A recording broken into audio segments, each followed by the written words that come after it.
안녕하세요. 1월 21일 새벽 5시 22분이네요.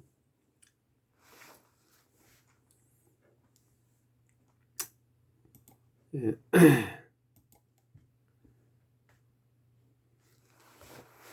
날마다 동일한 장소에서 동일한 일을 하고 있습니다만은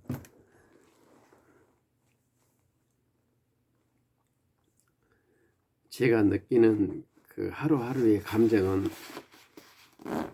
날마다 새롭고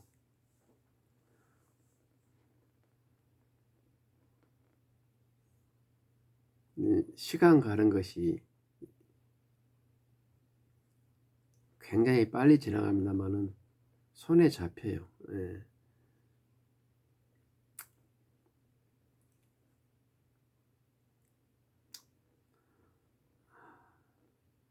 제가 이제 가족 요양을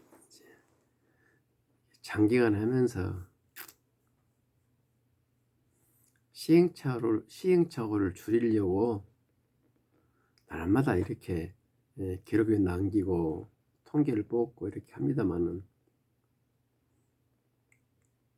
내가 이렇게 하고 있는 이 가정요양의 이 방법이 옳은 방법인가, 지금 제가 제대로 가고 있는가, 여기에 대해서는 상당히 회의가 있어요. 그래서 여러 사람들과 같이 정보를 공유하고자 지금 이렇게 말하고 있는 것입니다. 어제는 동생이 와서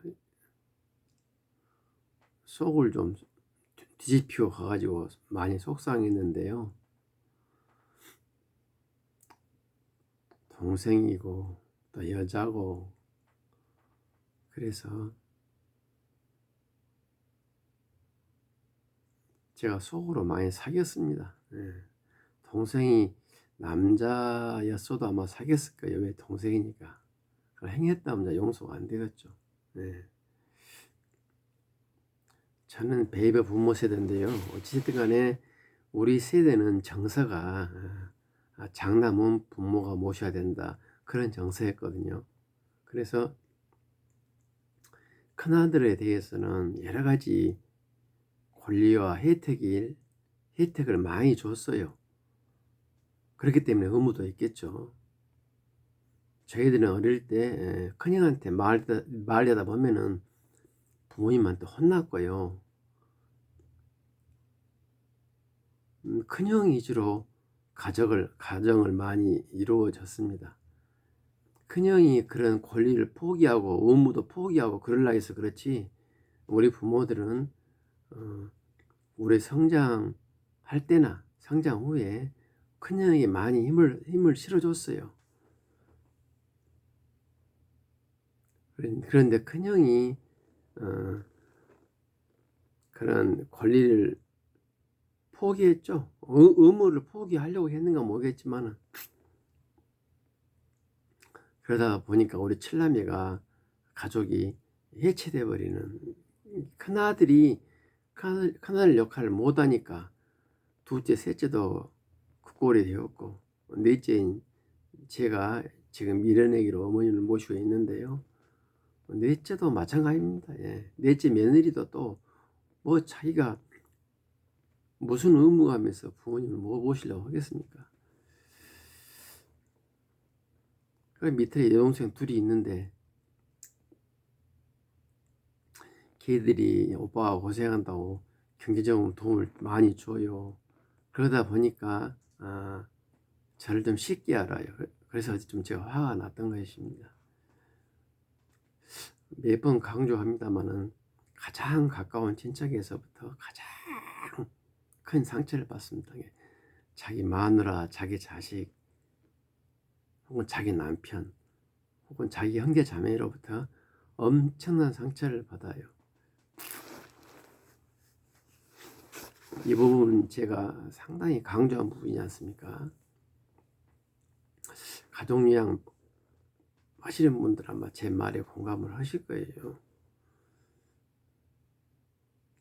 그러나 근데 제가 큰아들이든 막둥이든 간에 어머님을 저징용으로 만들어 놓은 것이 아들 책임이라는 생각은 저이기 때문에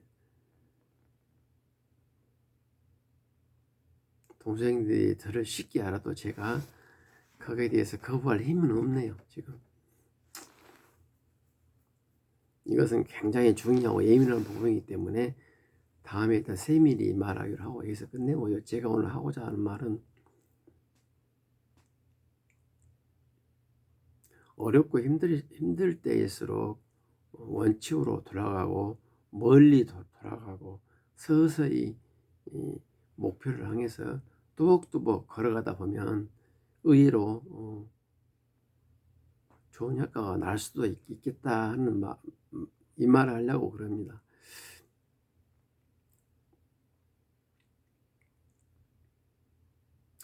저도 이 말을 계속 했어요. 이 유튜브를 보시면 제가 방금 한 말, 어둡고 캄캄한 밤일수록 어디가 내가 가야 할 목표인가, 어디로 가야 길인가, 이것을 충분히 숙고한 후에 캄캄한 밤이지만은 이쪽으로 가면 길이 있겠다. 그것을 충분히 검토한 후에 그 길을 향해서는 서두르지 말고 천천히 걸어가시라 이 말입니다.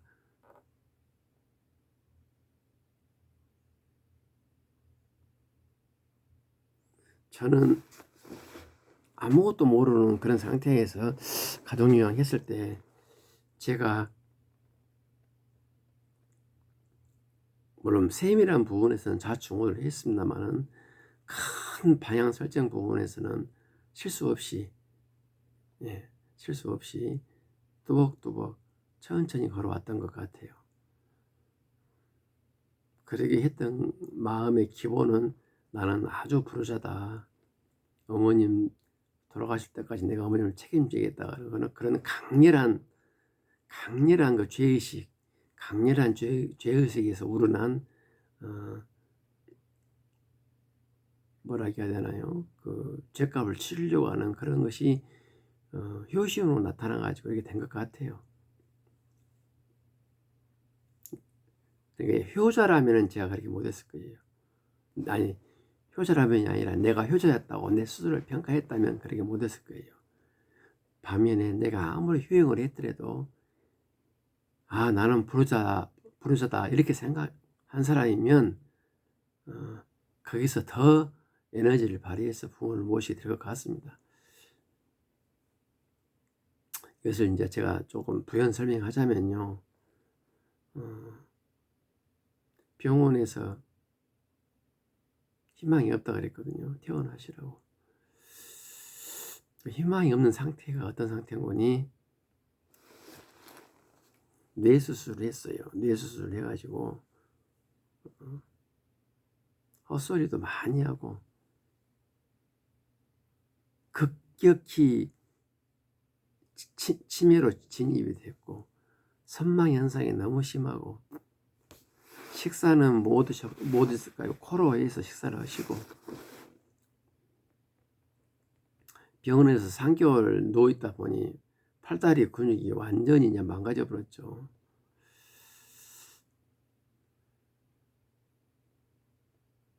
고열로 인해 가지고 병원에 입원하셨거든요. 고열로 인해서 의식이 불명된 상태로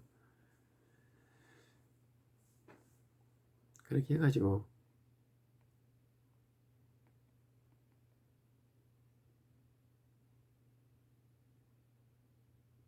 37만에 이제 온수 상태에서 깨어나셨어요. 수술 후에. 수술 후에 어머님께서 의식불명 상태로 있을 때 그때 의사들은 수술을 사실 권장도 안 했어요. 나이가 워낙 많다 보니까. 근데 우리들이 수술을 하자고 강렬히 했고 의사님들도 그래 한번 해봅시다 해가지고 수술한 거였거든요.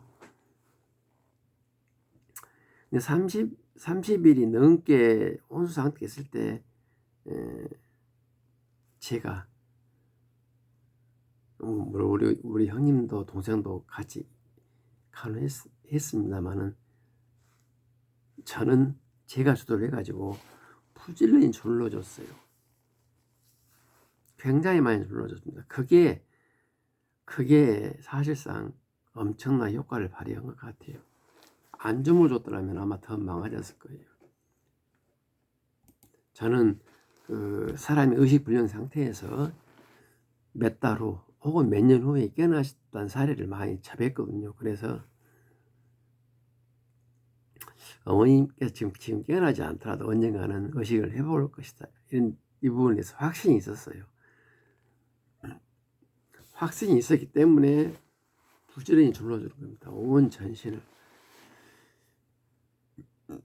근데 그때 제가 실수한 게 주물러드리기만 했지 관절 운동을 안 해드렸어요. 그게 제 실수였거든요. 관절 운동 했더라면 참 지금 상태가 더 좋았을 건데 어찌됐든 간에 이제 깨어나셨는데 더 이상 쳐다도 없고 계속 헛소리만 하고 치매는 급격히 왔어요. 그 당시에 병원에서는 지금부터는 퇴행성이니까 그냥 퇴원 하란 말은 아는데 더 이상 우리는 병원에서는 할 수 있는 역할이 없습니다. 이렇게 표현하더라고요. 병원에서 할 수 있는 역할이 없다고. 그래서 이제 퇴원을 했죠. 퇴원하는 과정에서 경광급식을 내가 중지하기 위해서 입으로 물을 들였고 물에서 미음으로 들었고 해가지고 내일 퇴원한다고 그랬는데 마침 어머님이 이틀 전부터 미음을 목구멍으로 생기시더라고요. 그전에는 생기지 못했는데 코로 한 달 넘게 식사를 하시면 혀, 목구멍 근육이 죽어버리잖아요. 다행히 제가 그 사이에 어머님한테 물하고 미음을 잘 들여가지고 근육이 살았던 것 같아요. 그때가 90년 9월입니다. 90년 9월 1일. 그 이후로 지금까지 어머님께서 연명을 하셨고 또 정신적으로 좀 좋아지고 그 원인을 제가 여러 가지가 있는데요. 일단은 많이 주물러주고 관절 운동 시켜드리고 어머님께서 헛소리 하더라도 같이 말대꾸 해주고 휠체어散歩하고 또 식사에 대해서 좀 신경 쓰고 수분 좀 많이 드리고 이렇게 했는데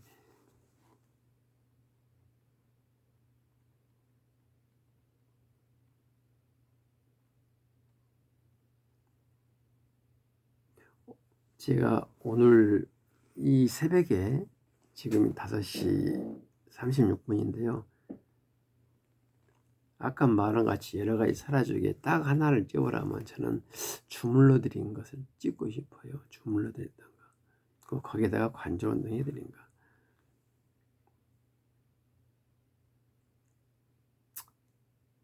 하루 동안 침대에 계신 분들한테 식사하자고 밥도 됐다고 수저 내밀면 안 될 것 같아요. 예. 그래서 계속 주물러 드린 거예요. 틈만 있으면 예, 문자 그대로. 근데 사실 가족여행 하다 보면 틈이 별로 없어요. 특히나 저희 어머님처럼 앞도 안 보이시지, 혼자 일어나도 못하니까 운동도 못하시지, 이렇게 침대에 누워있는 계신 분들한테 때렸다고 밥 주면은 그 오장육부가 돌아가겠습니까? 그렇기 때문에 어떻게든지 운동을 시켜드려야 돼요. 예. 그리고 가급적이면 앉혀야 되고 누우면 안 되고.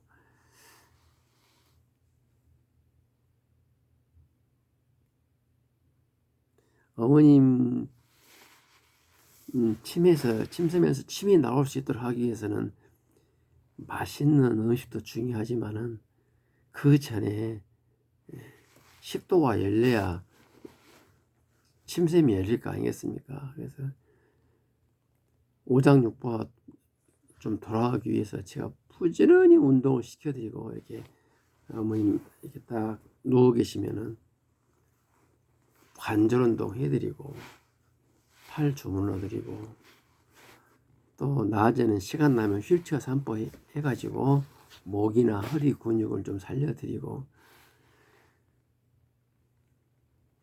이것이 그 어두운 긴 터널을 또박또박 걷게 했던 원천이 되었고, 아마 그게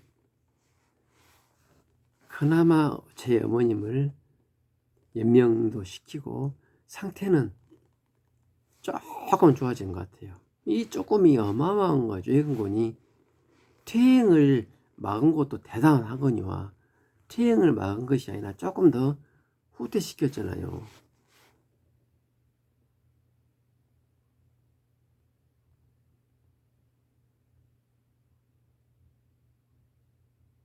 퇴행을 막고 거꾸로 후퇴시킬 수 있는 가장 큰 원인이 제가 확신을 갖고 주물러 들었다는 거. 예.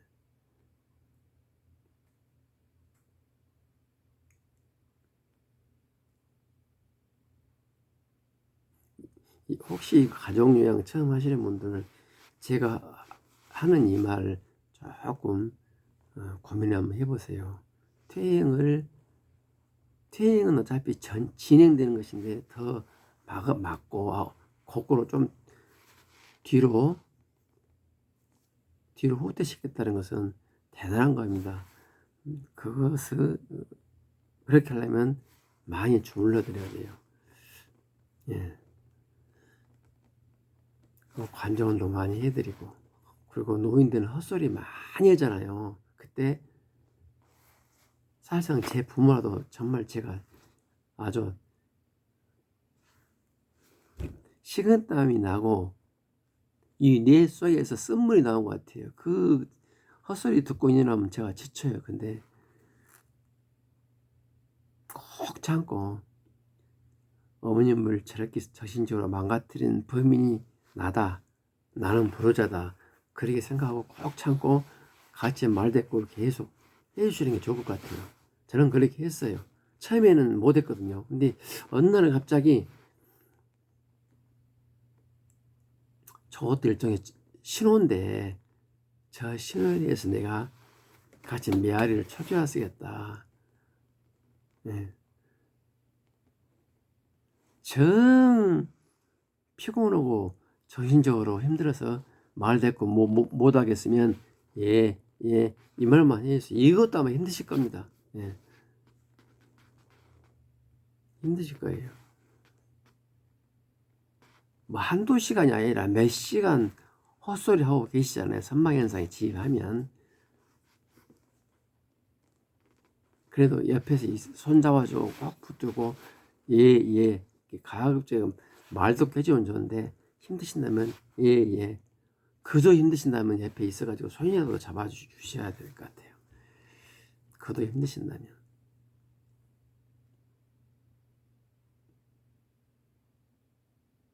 헛소리만 하면 다행이요. 막 울고 불고 하면서 헛소리 하면은 정말 옆에 있는 자식들 혼이 나가버릴 겁니다, 아마. 예, 제가 그랬어요. 힘들었어요. 굉장히 힘들었어요.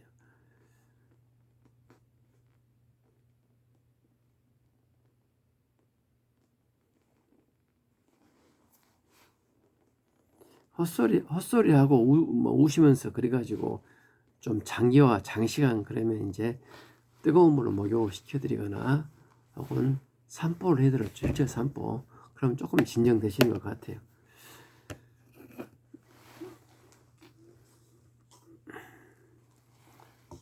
여러 가지 퇴행을 막았다고 생각이 드는 것들이 지금 생각해 보니까 여러 가지가 있는데, 가장 첫 번째는 하루에 적어도 2시간은 주물러 드리는 게 좋겠어요. 최소한 2시간. 낮에 1시간, 밤에 1시간. 지금 이제 어머님 주무시잖아요. 그러면 제가 또 가서 주물러 드릴 거예요. 예. 그 어떤 업무보다도 우선시 해가지고 주물러 드려야 할 것 같아요.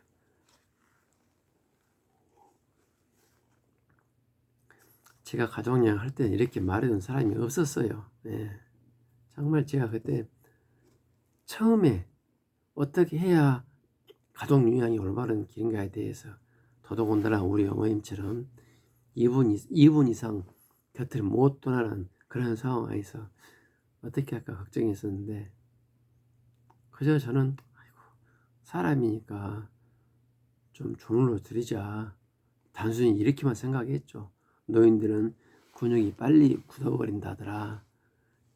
근데 그렇게 했기 때문에 근육이 살고 오장육부가 돌아가서 밥도 좀 드시고 그렇기 때문에 지금까지 연명하신 거 아닌가 그렇게 생각이 들어요. 연명도 연명이지만 조금 더 좋아하시신 것 같아요. 몸무게는 똑같아요. 35kg, 6kg 왔다 갔다 그럽니다.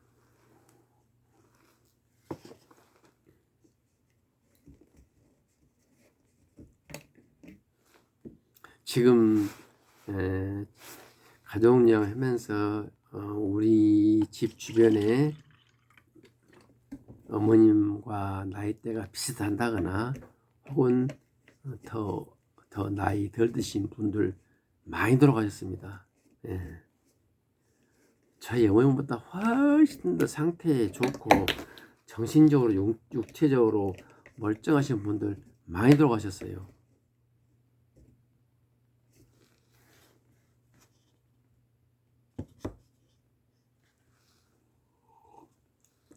이게 나이가 연세가 드시면 자식들이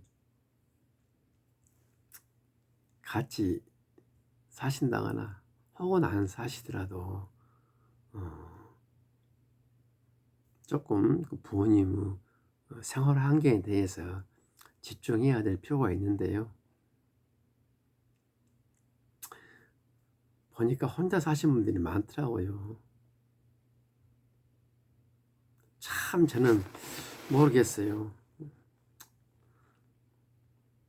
제가 좀 유별난가 몰라도 아니 돈도 많고 그랬는데 같이 안 살아. 어머니 혼자 살아. 그러다가 예를 들어서 어디 뭐 계단 걷다가 굴러버린다거나 목욕탕에서 떨어진다거나 이래가지고 몇 번 돌아가셨거든요.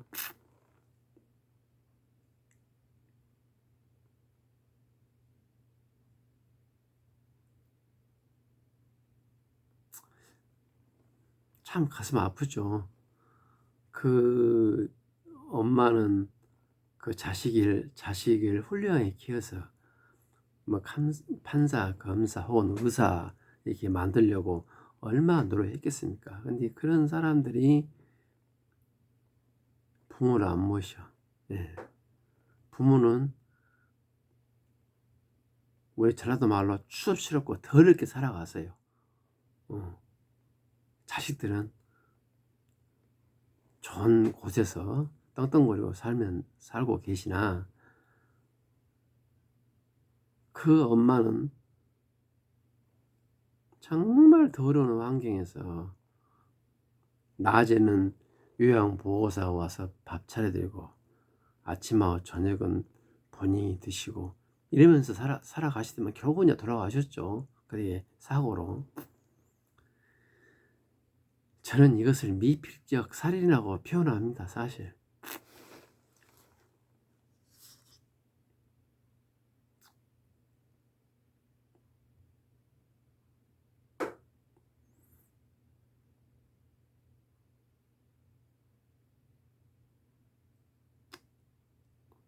제가 이렇게 부모를 직접 모시면서 부모를 모시지 않는 분을 비난한다면 안 되죠. 제가 뭐 제가 이렇게 막 생생히 안 된 것처럼. 그래서 내가 그런 부분은 좀 자제하려고 합니다만은 사실 너무 아까워요. 아니 바로 옆집에 사신 분이 그리고 돌아가셔버리니까 나 그 집 아들하고 그 집 며느리라고 인사하기도 조금 망설여지더라고요. 왜 우리 어머님보다 더 나이 어리고 더 건강하신 분을 요양원이나 요양병원에 보내가지고 그렇게 일찍 돌아가시게 만듭니까? 이 말을 제가 허지를 못해요. 이렇게 하고 싶은데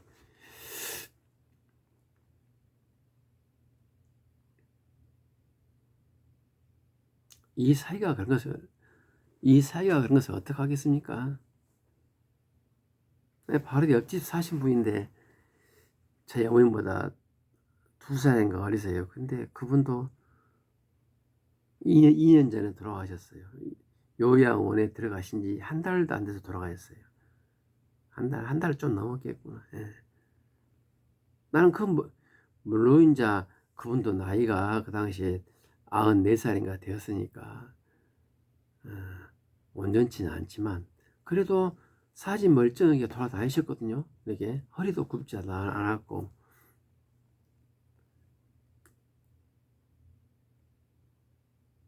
이제 그때는 주간 센터라 그러죠. 주간 요양센터 거기를 다니셨어요.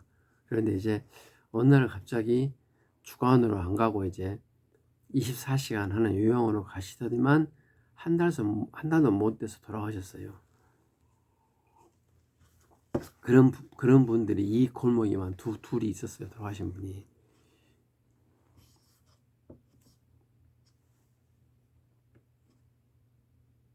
시대가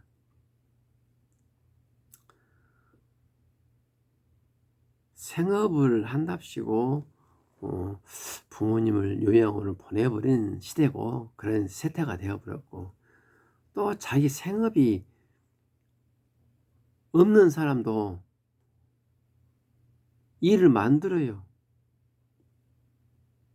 한마디 보니까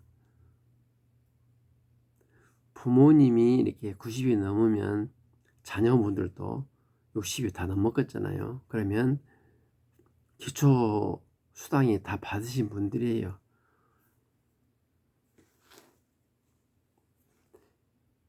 거기다가 조금 자기가 벌어놓은 거 있으면 굳이 그렇게 부모님도 계시는데 돈 벌 필요가 있을까? 저는 이 생각을 좀 해오네요. 부모님을 요양원이나 요양병원에 보내면 자기 부담금이 적게는 50만원, 많은 100만원 들어가지 않습니까? 현재 광주로 놓고 보자면 그것은 이제 행장길에 이제 모아서 각줄에서 드려야 되는데 아니 그것을 요양원이나 요양병원에 안 모시면 그 돈 안 내도 되잖아요. 그리고 부모님께서 어차피 이제 아버지는 돌아가셨겠죠. 그럼 이제 여자 혼자면 제 어머님 기준으로 봐서 30만 원 정도 나와요. 그럼 30만 원 오히려 소득이 나오잖아요. 그런데 아들이고 며느리고 간에 차라리 그 30만 원 안 받고 말지 요양원을 보내. 그러면서 자기 부담금을 또 내요. 아, 참 가슴 아파. 이렇게 하면은 경제적으로 봤을 때도 손해죠. 그러나 요즘 아들이나 특히나 며느리들이 그렇게 생각합니까? 우선 정신적으로 편하려고 그러지. 저는 그것이 이제 세태기 때문에 내가 이 시류에 대해서는 제가 뭐라고 못하겠는데 그 멀쩡하신 분들이 돌아가시니까 가슴이 아파요.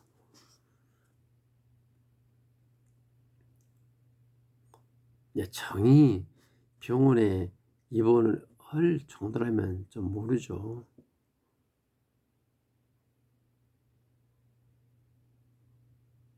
제가 이것을 강조하면 안 되겠습니다만 혹시라도 저처럼 병원에서 더 이상 방법이 없습니다.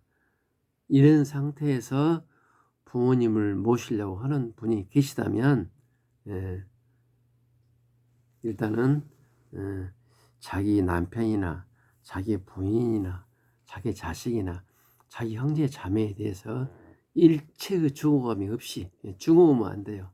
근데 이게 부딪히다 보면은 엄청나게 그 증오심이 생깁니다만, 그럴 때일수록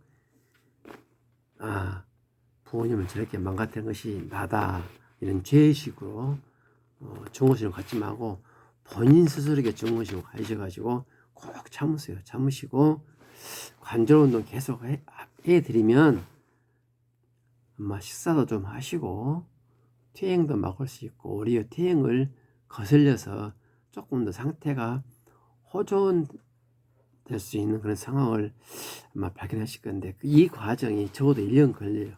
제가 해보니까. 한번 저 같은 마음을 갖고 계신 분은 꾸준하게 소고름 걸어가듯이 우보말리라고 그러잖아요. 뚜벅뚜벅.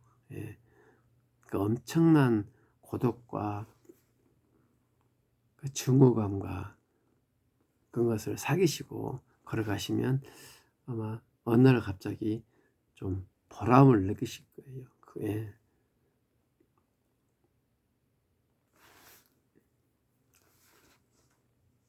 다음에 뵙겠습니다.